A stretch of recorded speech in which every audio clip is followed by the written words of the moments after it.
चार शिखर हैं। पहले शिखर पर जैन तीर्थकार नेमिनाथ जी मंदिर और अन्य जैन मंदिर है। दूसरे शिखर पर 51 शक्तिपीठों में से एक अंबाजी माता मंदिर है और तीसरे शिखर पर नवनाथ में से एक गोरखनाथ जी मंदिर है और अंतिम चौथे शिखर पर गुरु दत्तात्रेय मंदिर है।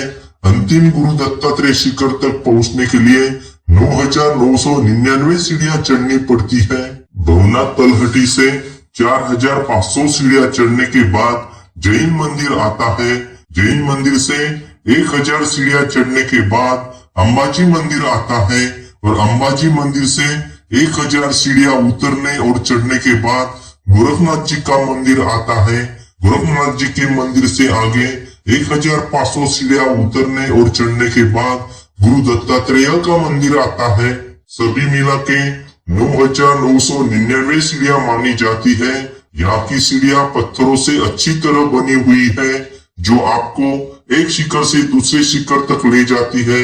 अंबाजी मंदिर तक रोपवे से जा सकते हैं और वापिस आ सकते हैं। अंबाजी मंदिर से आगे गोरखनाथ और गुरु दत्तात्रेय शिखर आपको पैदल ही जाना पड़ता है। तो चलिए दोस्तों, समय आ गया है पवित्र गिरनार पर्वत की यात्रा करने का। गिरनार पहुंचने के लिए सबसे पहले आपको गुजरात के जूनागढ़ पहुंचना है। जूनागढ़ के लिए सभी प्रमुख शहरों से ट्रेनें चलती है। जूनागढ़ रेलवे स्टेशन से आपको ऑटो द्वारा पहुंचना है भवनाथ तलहटी, जहां से गिरनार पर्वत पर चढ़ाई की शुरुआत होती है। जूनागढ़ रेलवे स्टेशन से भवनाथ तलहटी की दूरी 6 किलोमीटर है। ऑटो वाले शेयरिंग से जाने के 50 रुपए लेते हैं और स्पेशल ऑटो से जाने के 150 से 200 तक किराया लेते हैं। आपको भवनाथ तलहटी के इस पार्किंग एरिया के पास उतर जाना है। यहीं पर बहुत सारे आश्रम और धर्मशाला रुकने के लिए मिल जाएंगे। मैं आपको सीधे भारतीय आश्रम लेकर जाता हूँ जो पार्किंग एरिया के पास ही है। भारतीय आश्रम बहुत बड़ा आश्रम है।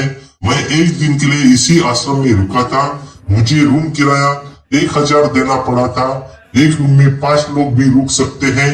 अगर आपको भवनाथ तलहटी में होटल में रुकना है तो 1,500 से 2,500 तक किराया देना पड़ता है। यहाँ लगभग सभी आश्रम में फ्री भोजन मिलता है। होटल में भोजन करना चाहते हैं तो मंगलम रेस्टोरेंट में गुजराती थाली 120 में मिलती है। गिरनार पर्वत की ओर जाते समय रास्ते में ही भावनाथ महादेव मंदिर लगता है। यहाँ पर दूरबीन से दर्शन कराने वाले भी मौजूद हैं। आपको भावनाथ महादेव का दर्शन कर लेना है। काफी सुंदर मंदिर है। भावनाथ मंदिर के पीछे ही चुना अखाड़ा है। इमारत को भव्य शिवलिंग का रूप दिया गया है। यहाँ से करीब 500 मीटर चलकर गिरनार पर्वत के तलहटी तक जाना पड़ेगा। आप ऑटो से भी जा सकते हैं। यहाँ से एक रास्ता रोपवे की तरफ जाता है और एक रास्ता सीढ़ियों की तरफ जाता है।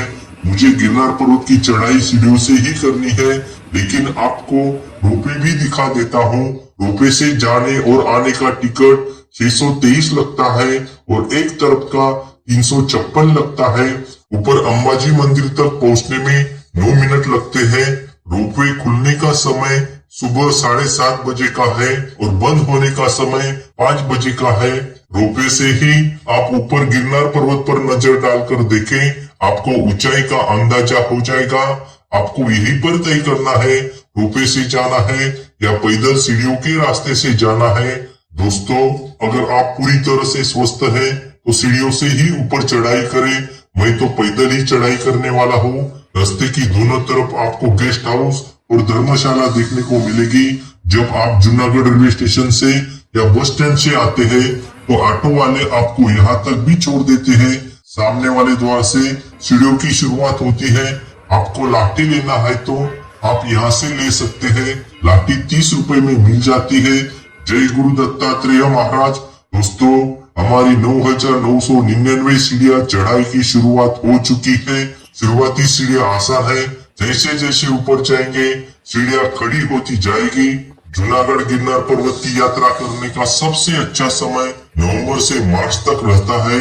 बारिश के दिनों में गिरनार की यात्रा करने से बचे। अगर आप गर्मी के दिनों में गिरनार की यात्रा करते हैं तो रात में चढ़ाई की शुरुआत करें। यहाँ रात में चढ़ाई करना भी सेफ होता है। आपको बहुत सारे लोग रात में चढ़ाई करते नजर आएंगे। अगर आपको रात में चढ़ाई नहीं करनी है तो सुबह 5 बजे या 6 बजे चढ़ाई की शुरुआत करें। धूप निकलने पर चढ़ाई करने में काफी तकलीफ होती है। खाने पीने की चीजों की दुकानें आपको जगह जगह पर मिल जाएंगी। यहाँ आपको बंदरों से सावधान रहना है, खासकर जब आपके हाथों में कोई थैला हो तब। गलती से भी ऊपर से प्रसाद साथ लेकर न लाएं। बंदर आपके हाथ में से प्रसाद छीन लेते हैं। बीच बीच में छोटे छोटे मंदिर बने हुए हैं। सीढ़ियों के दोनों तरफ झाड़ियां ही झाड़ियां नजर आएगी। स्कूल के बच्चे मास्टर जी के साथ तो मिलते ही रहेंगे। ये देखिए, नन्ही सी 2 जान को एक शख्स ऊपर दर्शन करने के लिए ले जा रहा है।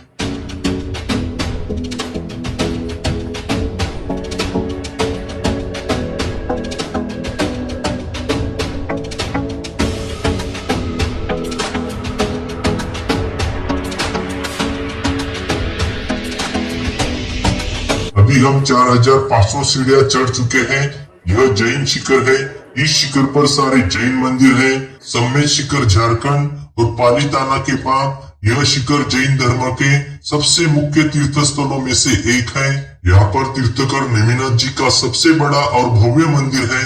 भगवान ऋषभ देव मंदिर, भगवान मल्लीनाथ मंदिर, भगवान पार्श्वनाथ मंदिर और कुछ अन्य जैन मंदिर यहाँ पर बने हैं। जैन शिखर से आगे 1000 सीढ़ियां चढ़ने के बाद माता अंबाजी का शिखर आएगा।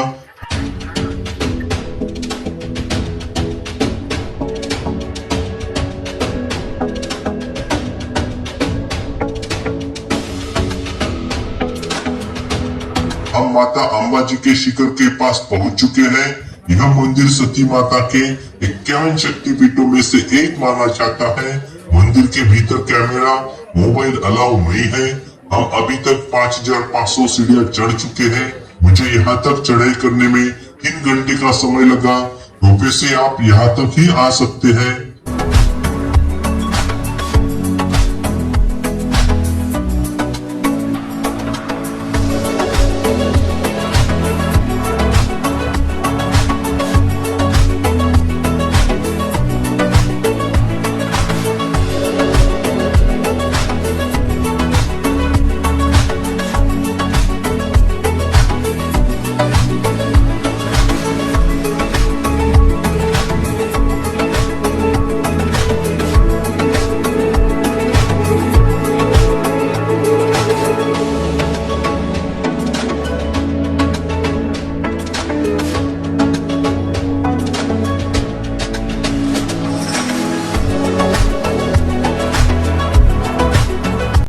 मंदिर से गोरखनाथ जी और गुरु दत्तात्रेय का शिखर नजर आता है।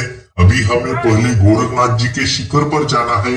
दोस्तों, अगर आपने रोपवे से ऊपर आने और रोपवे से ही नीचे जाने का मन बना लिया है और आपको गोरखनाथ जी और गुरु दत्तात्रेय का भी दर्शन करना है तो 2 या 3 बजे से पहले अंबाजी मंदिर पहुंचना पड़ेगा, क्योंकि 5 बजे रोपवे सेवा बंद हो जाती है। अंबाजी मंदिर से गोरखनाथ जी और गुरु दत्तात्रेय शिखर जाने और वापस आने में 2 से 2.5 घंटे का समय लगता है। अभी हम पहले गोरखनाथ जी के शिखर पर जाने वाले हैं। गोरखनाथ जी और गुरु दत्तात्रेय शिखर जाने की कठिन खड़ी सीढ़ियां है और फिसलन वाली है। काफी संभल कर चलना पड़ता है। गोरखनाथ जी का शिखर गुजरात का सबसे ऊंचा शिखर है। आमतौर पर गुरु का स्थान उच्च होता है। गोरखनाथ जी ने भगवान दत्तात्रेय से प्रार्थना की थी कि आपके चरणों के दर्शन लगातार होते रहे। श्री दत्त महाराज ने गोरखनाथ जी की बात मान ली, इसलिए गोरखनाथ शिखर गुरु दत्तात्रेय शिखर से अधिक ऊंचाई पर है।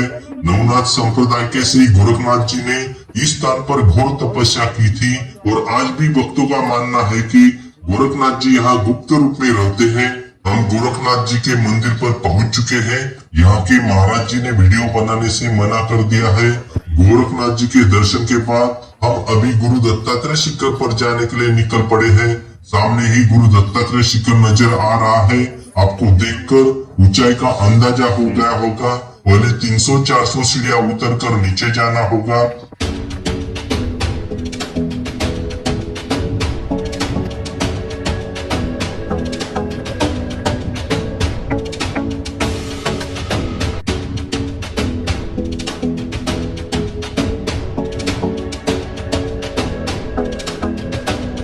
इस कमान से नीचे जाने पर श्री कमंडलू स्थान आता है। यहाँ पर प्रसाद भी मिलता है और गोरक्षनाथ की अखंड धुनी भी जलती है। कमान से आगे एकदम खड़ी कठिन सीढ़ियां हैं। भगवान दत्तात्रेय ब्रह्मा विष्णु महेश के अवतार माने जाते हैं। भगवान शंकर का साक्षात रूप